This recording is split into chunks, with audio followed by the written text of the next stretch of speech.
Hello everybody and welcome to part 7 of the build series and my home office. It's kind of weird that I'm not in the garage. I think this is the first video that I've ever filmed inside, so it's definitely a bit different but much more comfortable. But I've been getting some messages from you guys in regards to the build, asking if there's any progress, any updates, when the next video is coming out, etc. So I want to put this together, kind of bring everybody up to speed on what all I've been working on. So we're going to cover the progress with the car, but also there's been a major change in regards to the standalone ECU that's going to be used. I'm ditching the old Apexy Power FC, and we're going to be running something a bit more modern with greater capabilities for not only tuning, but for running a digital dash display. So stay tuned. We're going to talk about some pretty cool stuff regarding the ECU, but also I want to share with you guys an awesome opportunity that's been extended to me that's going to be benefiting you guys as well. I've recently partnered with Wiring Specialties. Now, if you guys haven't seen it, I did do a product review and installation video of their coil pack harness for the RB26. And I was recently contacted by Ray from Wiring Specialties. We got to talking about the current project, the videos, etc., and I've now partnered with them as a brand ambassador. They do have a recently released Pro Series harness for the RB26 that I will be running, so there's going to be a video coming up where we break down the materials, the construction, as well as the installation. So definitely stay tuned for that video in the future. But also, we're going to be talking about the onboarding as a brand ambassador. We're going to be opening up the box that they sent to me as far as a welcome care package, looking at what all is inside, and what does this mean for you guys. You guys will benefit from this as you will now have a discount off of their products. So we're going to talk about that as well, so stay tuned. A lot to talk about in this video. Let's get started. Alright, so let's start off talking about the progress that's been made on the car. As you can see, the engine is no longer in the garage. I've been basically working on stripping down the engine bay as best as I can within reason to get it ready for that fresh coat of paint. Now the long block itself is off at the builder. The block is being machined, the crank is getting machined for the spline drive, the head's getting resurfaced, getting refreshed, new valve guides, new seals, etc. So all that's going to be assembled and ready to be dropped back in. Hoping to pick it up probably within the next 2 weeks or so, I think is the timeline. At the same time, I have a bunch of parts that are out being powder coated right now. The valve covers, the timing covers, the catch can, brackets, fuel rail, brake calipers, etc. So going to have a brand new color scheme going on in the engine bay. So I'm excited to see how this is going to turn out. I picked some kind of crazy colors, ones that I've always liked as far as a combo together. So we'll see how it turns out. And then otherwise, I've just been kind of working on taking apart some of the electrical accessories that I'm not going to use anymore, like the boost controller, the Power FC, etc. All that's getting ripped out. And of course, I'm going to be running a digital dash. So that's going to be a fun little project. I'm going to get ready to start taking apart the dash again to remove the cluster and start running a bunch of cables. So we're going to talk about that a little bit in this video as well. But as far as the car, there's your progress update. Basically kind of in a holding pattern. We had a bunch of weather up here. It's a Pacific Northwest. We had like 1.5 feet of snow on the roads. I mean, people were skiing through the neighborhood. My wife and I went snowboarding down our street the other day. So as far as my buddy getting up here to paint the engine bay, we've been kind of on hold because of weather, but now that things are clearing up, we should be able to knock that out coming up within the next week or so. All right, so some of you may have seen or heard me talk about my videos. I'm basically running an Apexy Power FC D-Jetro currently, so it runs off of the stock map sensors. Now, as far as the parts that I acquired for the build, I did get 2 brand new OEM Z32 map sensors because I'm going to be increasing the power, so I need to be able to monitor more air. And the stock R32 maps just aren't capable of being able to meter that much air flowing through them. So I had to upgrade to the Z32. But then as I started kind of thinking about the build and as far as the capabilities surrounding tuning of the Apexy Power FC unit, as well as kind of the cleanliness of the engine bay, kind of wanting to ditch the map sensors, go to a map, not only for better resolution, but also a cleaner engine bay. You can't really do that with the Power FC. You basically have to sell the D-Jetro, buy the J-Jetro, install the map sensor between the 2 runners underneath the intake manifold, which is kind of a bitch because you got to take everything apart again. So yeah, it's a little bit more cumbersome of a project to take on, swapping completely different platform ECUs, but basically staying with the same technology. I mean, don't get me wrong, the Apexy Power FC, it's tried and true, it's been around for a long time, but it tends to leave a lot on the table in regards to tuning.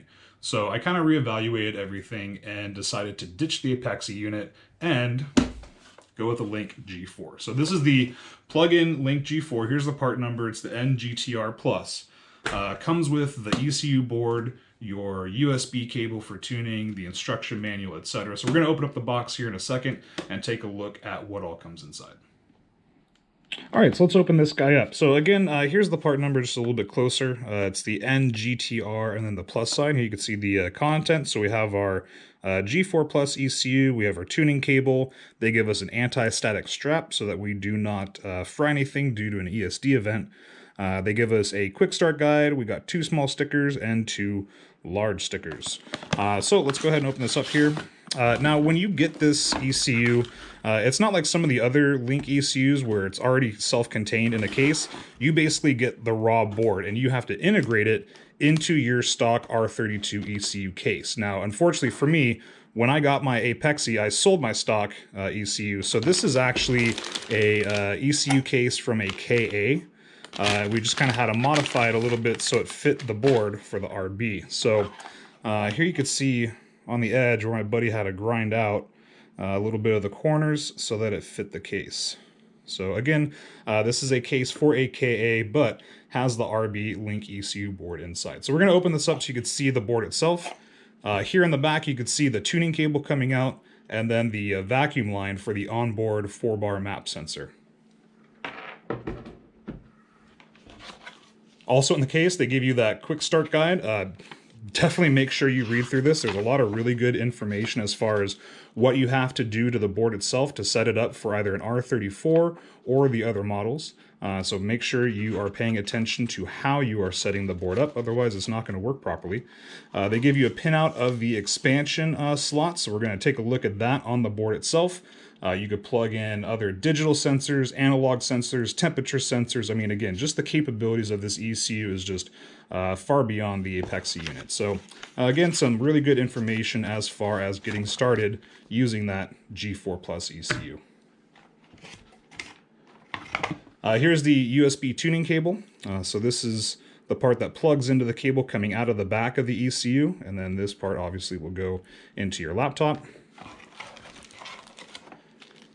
And then they give you this little anti-static strap. So because we are dealing with electronics and primarily a circuit board with very, very small components, basically if you are not grounded out to the case, especially if you're standing on carpet, such as I am right now, and we were to touch the actual board itself or the components on the board, whatever static electricity is built up on our body, we can now transfer that to the board and potentially damage any component, so a capacitor, a resistor, etc. So we definitely want to don't do that. So they give us a anti-static strap so that we could stay grounded at all times. So I've gone ahead and removed the screws from the top lid of the case. We're just going to go ahead and take the lid off so we could actually see the board. We're not going to be touching the board. We're not going to be taking the board out of the case at all. This is just so you can kind of see what it looks like inside the case. So we'll go ahead and lift off the cover here.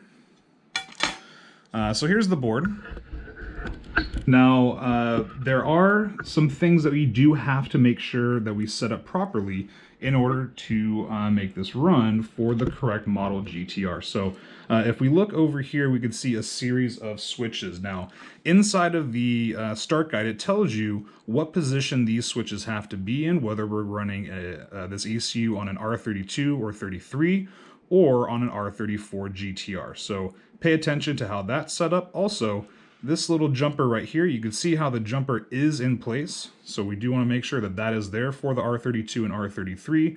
The R34 does not require that jumper to be there. So again, make sure you're paying attention to that start guide. We do want to make sure that we set that up properly. And then if we kind of come down here to this side of the board, we can see the expansion slots. So here's our CAN bus expansion slots, and then here's where we could actually plug in an extension loom or expansion loom that Link sells. Now, there are different inputs and outputs depending on the plug or the location that is used.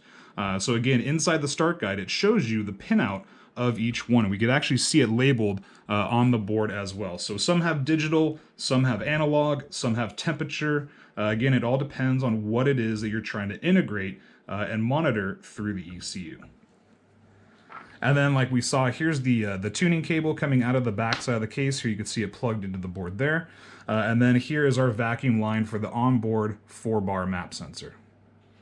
All right, so I'm pretty stoked about the capabilities of the G4 Plus unit. However, the downside of me ditching the Apexi is I'm not going to have that hand commander anymore, right? So I'm not going to have that additional screen that allows me to monitor the engine vitals. So if I want to pay attention to my knock count or what's the difference between this temperature reading versus what my 30-year-old dial gauge on a stepper motor is telling me it says, right? So losing that was a little bit of a disadvantage, and I still want to be able to monitor the engine vitals without having this big array of gauges, right? I don't want to have to scan across my dash multiple times in order to see what's going on with different aspects of the engine or the car itself. I want everything to be basically right in front of me, right? So I decided to go with a digital dash display. Now, builds can be expensive, right? There's a lot of things that we don't initially think about, or while we're tearing stuff apart, we realize that, oh, I got to replace that too, or I might as well do it while it's already taken apart, right? So things tend to add up, and I didn't really have an additional $1,500 or so to go buy a race pack dash. So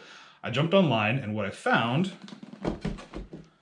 was this, right? So I went onto eBay, and I got a Dell Venue Pro. It's an 8-inch Windows tablet. Now, this didn't cost me $1,500. This cost me a whole whopping 30 bucks. That's right, a $30 digital dash display. Can't beat it, right? I had to buy an additional cable from Dell. It's an OTG cable, an on-the-go cable that allows you to both charge and transfer data. I'll probably cover that more when I go over the entire installation of this into the car, right? What sort of cables and accessories I'm using to get all this integrated. But right now I'm just kind of showing you what it is that I'm going to be running, right? So I'm going to be using this dash. Like I said, it's an 8-inch dash or 8-inch tablet that I'm going to be using as a dash. I've seen some people run these kind of more off to the side, kind of on like their center console, and they could run a larger unit like a 10-inch or 11-inch tablet, right? Greater viewing area, things are a little bit clearer.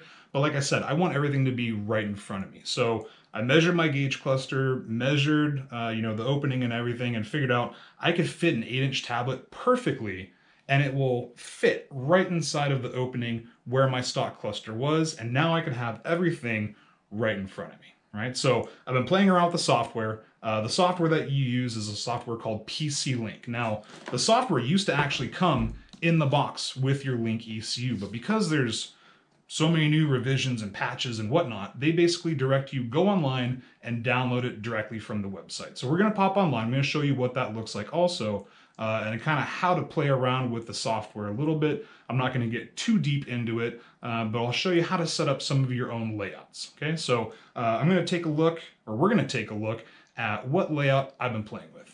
All right, so let's take a look at the tablet and what the display is going to look like. So I've already loaded PC Link onto this, so here's a little shortcut. So we'll go ahead and open this up. Now, all of your base maps are going to be stored in the software. They're not going to come preloaded on the ECUs anymore. So basically, once you open up PC Link, you're going to go up here, you're going to say File, you're going to say Open, and you're going to see a big list of all the different maps that are stored in there, right? So we see the Atom, the Fury, right, Monsoon, etc. I got Honda Civics, I got Mazdas, Mitsubishis. So I'm going to scroll down. I'm going to open up the one that is for the GTS GTR, okay? So we're going to go ahead and hit Open. Now, I've already been playing around with my display and kind of getting what gauges set up that I want to see. So this is basically what my dash is going to look like. So I'm going to go ahead and change this to display mode, full screen. And there we go, right? So I have my RPM up top, monitoring my oil pressure, my fuel pressure, my injector duty cycle. I have my oil temperature, my engine coolant temperature, intake air temperature, battery voltage, my driven wheel speed, and what gear I'm in, right? You could set up a table for all your gear ratios, so it'll tell you what gear you're in. I'll have a bar graph here for my torque split.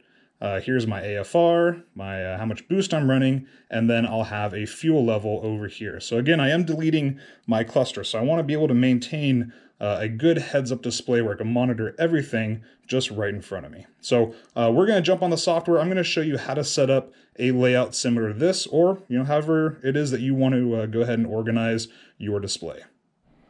All right, so we're going to jump on the computer real quick, and I'm going to show you where to download the PC Link software. So first, you want to go to linkecu.com. And then in their support section is where you're going to find the different downloads. So the first link here is for PC Link downloads.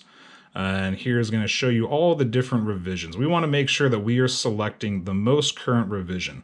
Also a good idea before you start tuning a car, if it's been a while before you've downloaded the software, go back in and update it and make sure that you have the most revision downloaded to your laptop before you start tuning or modifying the ECU, right? Always a good idea. So here's your PC Link download. Again, it's going to have all the base maps built into the software itself. So they're not going to be preloaded on the ECU. You're not going to get a CD-ROM anymore. Everything is through the PC Link software. So once you're done downloading that, you want to jump into the forums page and make sure that you create an account. There is a wealth of information to be found in here. A lot of senior members and administrators that are very knowledgeable and have a lot of background as far as troubleshooting, why a sensor is not working, how to properly wire up pull-up resistors, etc. So again, make sure you go in, register an account. The Link ECU forums, a very, very good place to find a wealth of answers to any question you might have. So we're going to jump into the PC Link software here.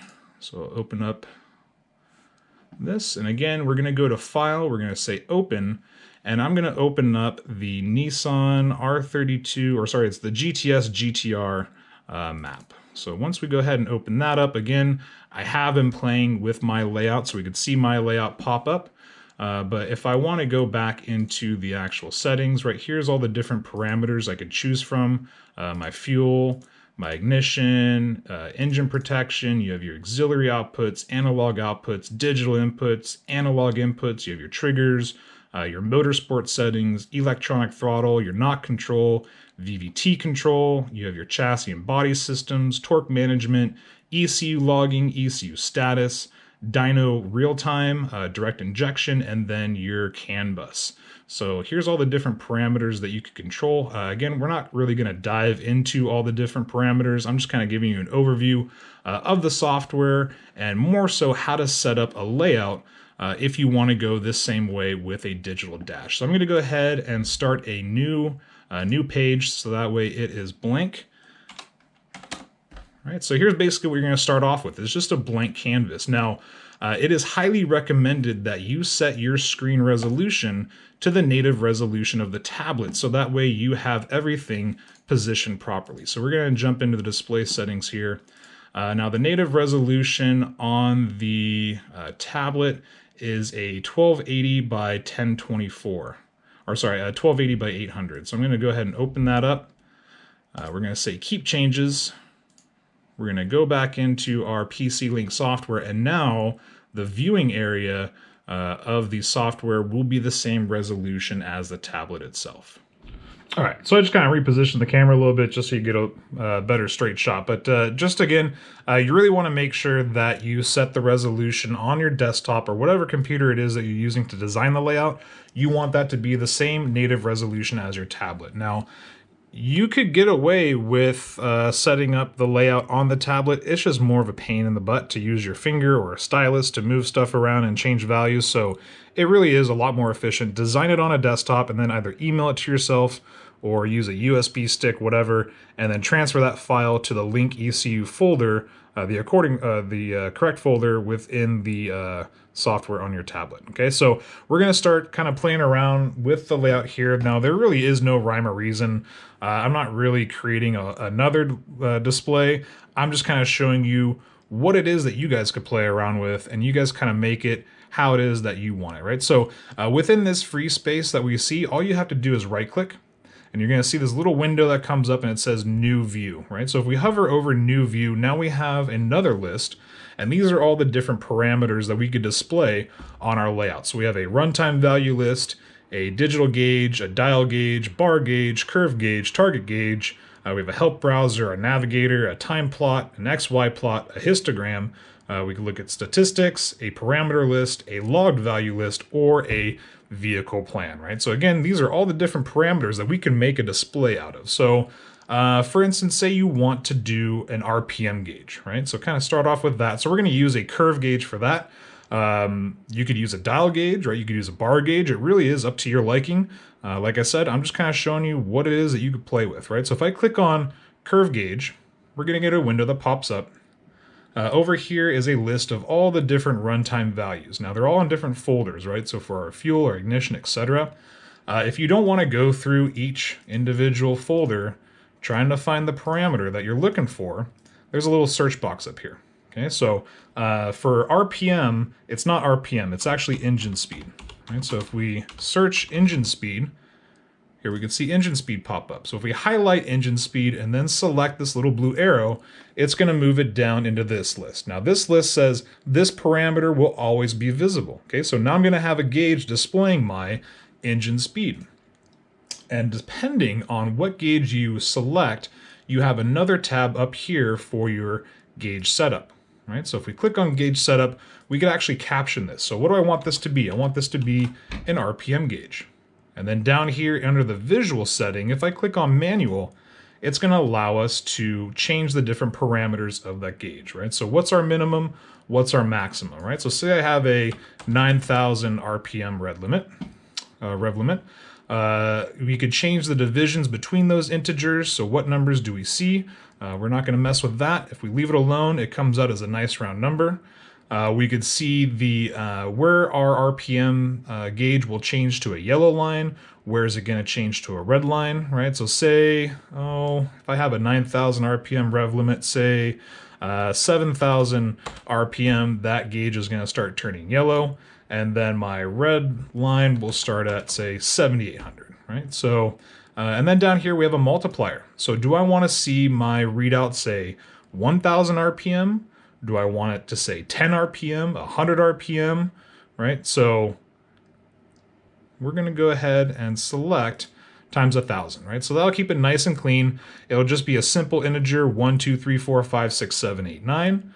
We could change the color of that bar graph. So say I want to have a green bar going up, and then I'll change to yellow, and then it'll change to red, right? So we select OK, select OK, and now we have our RPM gauge. So we could drag this around wherever we want it. I'm going to have it span the top of our layout, similar to the one that I showed you, right? So we can kind of just stretch that out and then kind of scale it to where we want it, right? So here we see, right, here's our engine speed, our RPM, it's times 1,000, 1, 2, 3, 4, 5, 6, 7, 8, 9, right? So as this comes up, it'll start turning yellow, and then it'll turn to red once we start getting to the red line, right? So that's how you set up an RPM gauge. Now we still have free space down here, so what else do we want to monitor, right? Say you want to have that gear, right? So that's a digital gauge, and if we just select our gear, right? So what is our gear status? What gear are we in, right? So if I select gear status, click on that blue arrow, it adds it to the parameter list. Notice how I don't have that additional tab up here now, right? So some gauges you could set up the gauge, other gauges, it is what you get, right? So if I go ahead and select OK, now we have our little gear indicator. So I'll go ahead and set that up. Say I want it nice and big so I could see what gear I'm in, okay? Now I want to monitor how much boost am I running. But for this, I want to use a dial gauge. So I go ahead and click on dial, go up here and search. Now it's not under boost, we are monitoring our manifold absolute pressure, right? So I select map, add map to the list, click OK, and boom, I have a dial gauge. Okay, again, I could scale it out, I can make it however big I want it to be so it's nice and clear, right? Space it wherever you want it to be.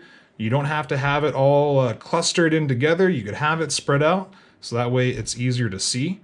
So yeah, say I want to have a table where I can monitor several values, right? So on my layout, I have a couple different tables where I'm monitoring pressures and temperatures, etc. So that is a digital gauge, right? We're just seeing a digital readout. So if I select digital gauge, now you could add 1, you could add 3, you could add 5, you could add 10, right? However many you want to add to that list. Now, the more that you add, obviously, the smaller the viewing area is going to be. So I like to keep it around 3.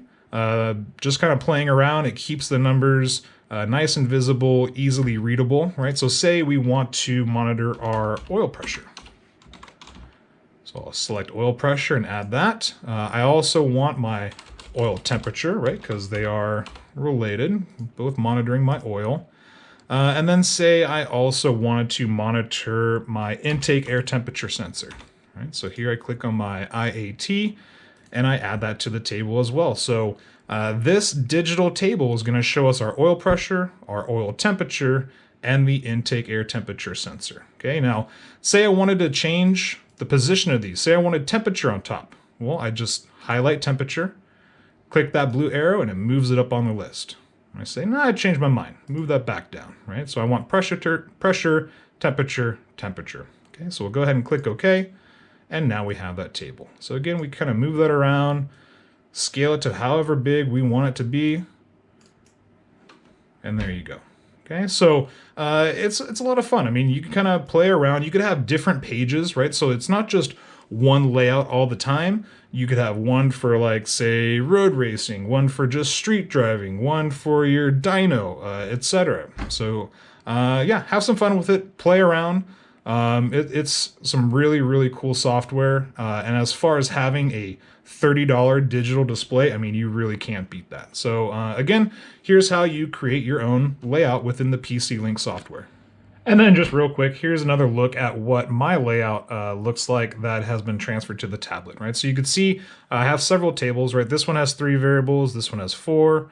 I have my wheel speed, my gear, my torque split, again, my AFR, map, my knock count, and then my fuel gauge, right? So actually, this is a newer revision. I actually haven't transferred this to the tablet yet.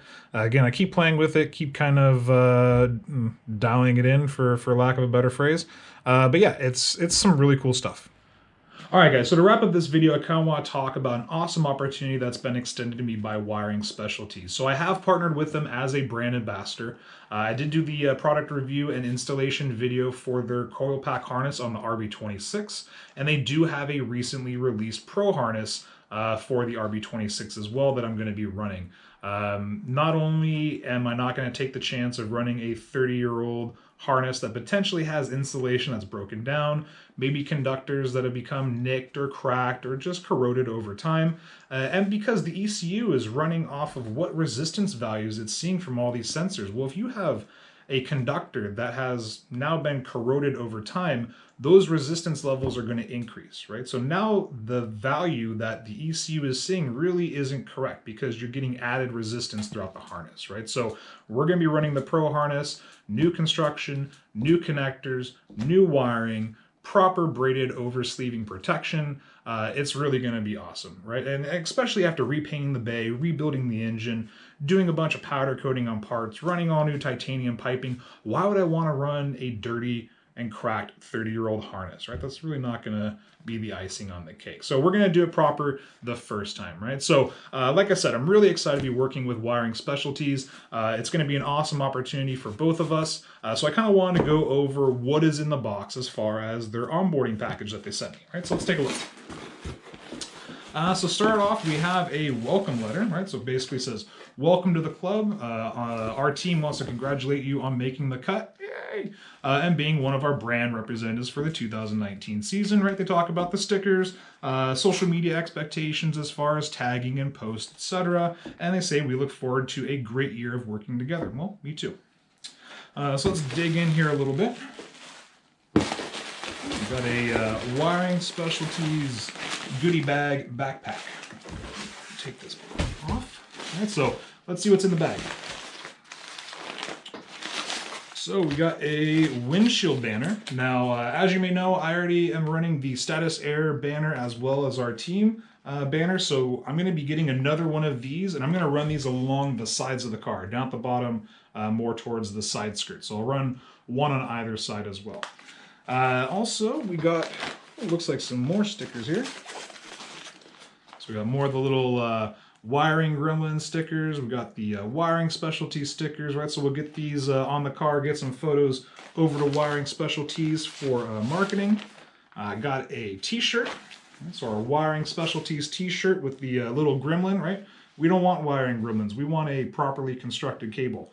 And as far as, I mean, if you don't know, I mean, as far as my background, what I do as far as my professional work, all I deal with is cables and wire harness assemblies, right? So I build stuff, medical, military, aerospace, satellite, drones, ground control systems, all the cool projects that you really can't talk about, I get to work on. I'm also a NASA instructor for how to build these cables and wire harnesses for space flight and ground control systems. So doing stuff like this is right up my alley. Like, it just completely piques my interest. So this is really an awesome partnership to be a part of. So really stoked on that. Let's get back in here. We've got a couple Velcro badges. So this will kind of go on my shop jacket for Wiring Specialties. And looks like we got some promo cards, right? So I'm always at shows, I'm always at races, I'm running their products, so now I get to promote their products, right? So again, really, really stoked on this. But not only does this benefit me, this is going to benefit you guys. Just by watching this, just by watching my videos, you guys are going to save 5% off of their products, right? So write this down. So this code down here at the bottom of the screen, this is going to save you 5%. So go ahead and grab a piece of paper, grab a pen. I'll wait. Yeah, that pen doesn't have any ink. Go get another one. Okay, make sure you guys are writing this down. I'm also going to be putting this down in the video description below. And again, this is going to save you guys 5%, right? So it's basically covering the majority of your sales tax. It's easy money, right? So make sure you use this code whenever you buy any Wiring Specialties products. And again, it's just going to benefit you, okay? So really, really stoked on this. Can't wait to get the Pro harness and get that installed on the engine. I can't wait to start getting all my parts back in general and really start throwing everything back together. So as far as this video, that looks like it's a wrap. So progress on the car, progress on the standalone, and progress with Wiring Specialties. So I'm stoked on it, man. I can't wait. I look at everything, I just keep getting excited as far as when it's all going to come back together. So please stay tuned. I'll have another video up as soon as I can, updating you on more progress. And until then, have a good one.